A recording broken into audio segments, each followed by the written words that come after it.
కర్నూలు జిల్లా పాణ్యం నియోజకవర్గంలో తెలుగుదేశం పార్టీ అభ్యర్థి గౌరు చరితారెడ్డి పందిపాడు గ్రామంలో ఇంటింటి ప్రచారం నిర్వహించారు. ప్రచారానికి వచ్చిన తెలుగుదేశం పార్టీ నేతలు గౌరు వెంకటరెడ్డి, గౌరు చరిత దంపతులకు స్థానికులు భారీగా స్వాగతం పలికారు. పందిపాడులో జయమోహన్ రెడ్డి ఆధ్వర్యంలో 100 కుటుంబాలు తెలుగుదేశం పార్టీలోకి చేరారు.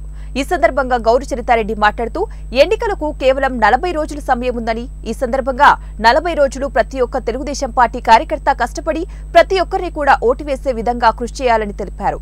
రాష్ట్ర ప్రభుత్వంపై ఎంత వ్యతిరేకత ఉన్నా ప్రజలను ఓట్లు వేసేందుకు ముందుకు తీసుకురావాల్సిన బాధ్యత తెలుగుదేశం పార్టీ కార్యకర్తలపై ఉందన్నారు. నా పేరు జయమోహన్ రెడ్డి. నేను ప్రస్తుతం అయితే టీడీపీలోకి జాయిన్ అయినా. మా సార్ ఆధ్వర్యంలో, ఎస్ఎంబీ ఫౌండేషన్ ఆధ్వర్యంలో మా సార్ చెప్పిన ప్రకారం మేము జాయిన్ అయినాము. ఈరోజు 100 కుటుంబాల మీదుగా జాయిన్ అయినాము. గతంలో అయితే మేము వైఎస్ఆర్సీపీలో ఉంటే ఏవి మాకు ఏమి నెరవేరకపోవడం కాక ఒక ఫోటో దిగినందుకు మా తమ్ముంది వాలంటరీ ఉద్యోగం కూడా తీసేసినారు. ఏ పథకాలు కూడా మాకు దగ్గరికి రానియకుండా చేస్తున్నారు అనమాట. అందుకు మేము టీడీపీలో జాయిన్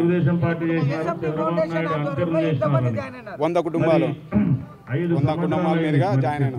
అందరికీ నమస్కారం. ఎస్ఎంటీ ఫౌండేషన్ ద్వారా మేము అందరం తెలుగుదేశంలోకి జాయిన్ అయినాం. కాంగ్రెస్ ద్వారా మనకి ఏ న్యాయం దొరకనందుకు మేమంతా దీంట్లోకి వచ్చి జాయిన్ అయినాం. అమ్మఒడి లేదు, ఇంటి స్థలాలు లేవు, ఏం లేవు, నీటి సరఫరా అన్ని ప్రాబ్లమ్సే. ఏ ఒకటి మనకి రోడ్డు సరిగా లేదు, లైట్ సరిగా లేదు, స్థలాల ప్రతి ఒక్కరికి స్థలం ఇస్తామన్నారు, ఒకరికి స్థలం లేదు, ఇల్లు లేకున్నా కూడా అమ్మఒడి పడలేదు.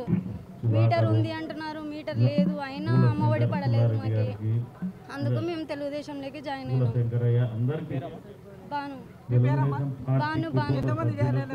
కుటుంబాలు మొత్తం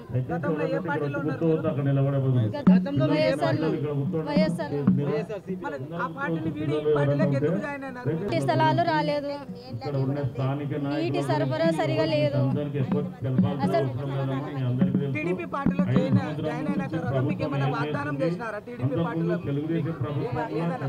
నీళ్ళు ఇప్పిస్తామన్నారు. మాకైతే నమ్మకం ఉంది, నీళ్ళు ఇప్పిస్తామన్నారు, అన్ని ప్రతి ఒక్క సొల్యూషన్ ఇస్తామన్నారు వాళ్ళు.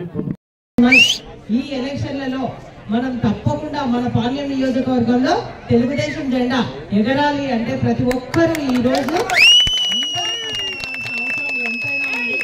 మన పార్టీ బాగుంది అని మనము ఖచ్చితంగా ప్రభుత్వంపై వ్యతిరేకత ఉంది, మనం గెలుస్తున్నామని మనము ఓవర్ కాన్ఫిడెంట్ పోకుండా తప్పకుండా మన ఏరియాలో మనం అందరం ఆ రోజు ప్రతి ఒక్కరూ బూత్కు కన్వీనర్లుగా ఉండి, అలాగే బూత్ కూడా అందరూ మన వాళ్ళంతా ఉండి ప్రతి ఒక్కరు ఓటు వేయించడానికి మీరందరూ సాయశక్తుల ప్రతి ఒక్కరు కాలనీలు అందరినీ ఓటు వరకు